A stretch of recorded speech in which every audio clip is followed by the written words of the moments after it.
Hello everyone, welcome to notations of क्रिशियो music. पीछे के वीडियो में हमने देखा स्वर के पूरे नाम, ताल की जातियाँ और टाइम सिग्नेचर। अब संगीत में हम टोटल 12 स्वरों के बारे में जानेंगे, जिनमें 7 शुद्ध स्वर है। वो तो हम जानते ही हैं कि 7 मुख्य स्वर हैं, जिसको वेस्टर्न म्यूज़िक में नेचुरल नोट कहा गया है।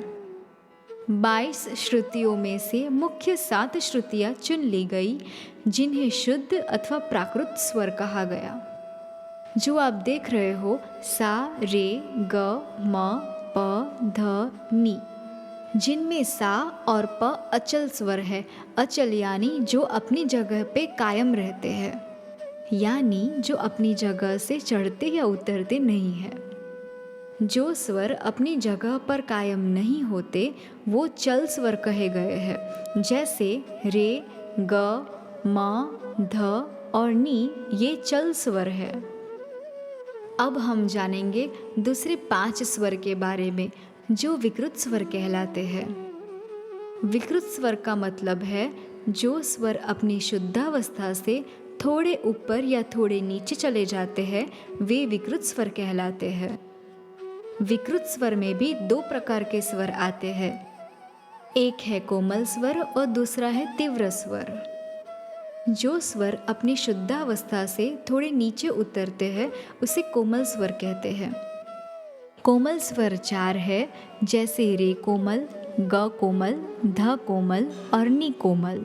नॉर्थ इंडियन क्लासिकल म्यूजिक में स्वर के नीचे जो अंडरलाइन होती है, जो कोमल स्वर जाने गए हैं। वेस्टर्न म्यूजिक में कोमल स्वर को फ्लैट नोट की साइन आप देख रहे हो, जो मेन नोट के साथ लिखा जाता है। विकृत स्वर में दूसरा जो प्रकार है वो तीव्र स्वर का है। तीव्र स्वर यानी जो स्वर अपनी शुद्धावस्था से थोड़े चढ़े हुए हो, उसे तीव्र स्वर कहते हैं। तीव्र स्वर एक ही है और वो है म तीव्र। हिंदुस्तानी म्यूजिक में स्वर के ऊपर स्ट्रेट लाइन होती है। वेस्टर्न म्यूजिक में तीव्र स्वर को शार्प नोट बोलते हैं, जिसकी साइन ये है और इसको भी मुख्य स्वर के साथ लगाया जाता है। यहाँ हमें एक बात की नोट ज़रूर लेनी पड़ेगी कि हिंदुस्तानी म्यूज़िक में यह फिक्स है कि रे, ग, ध, नी कोमल और म तीव्र है, परंतु वेस्टर्न म्यूज़िक में दोनों साइड से बोल सकते हैं। जैसे कि जो डी फ्लैट, उसको ही सी शार्प भी कह सकते हैं, यानी डी फ्लैट और सी शार्प एक ही है। अब हम जानेंगे टोन और सेमीटोन के बारे में। एक स्वर के बाद तुरंत जो स्वर आता है, उसके बीच के डिस्टेंस को हाफ टोन या सेमीटोन कहा जाता है।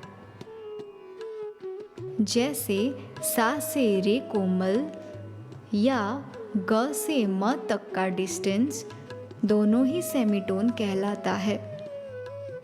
एक स्वर छोड़ के दूसरे स्वर तक के डिस्टेंस यानी 2 सेमीटोन मिलके एक होल टोन बनता है।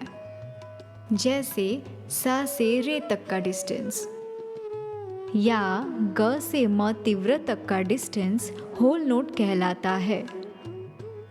अब हम सभी 12 स्वर साथ में देखेंगे। सा, रे कोमल रे, ग कोमल ग, म तीव्र और प, ध कोमल ध, नी कोमल नी।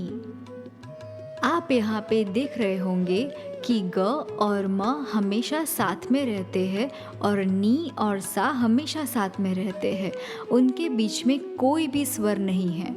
अब हम इसी 12 स्वर को नंबर्स में कन्वर्ट करके देखेंगे।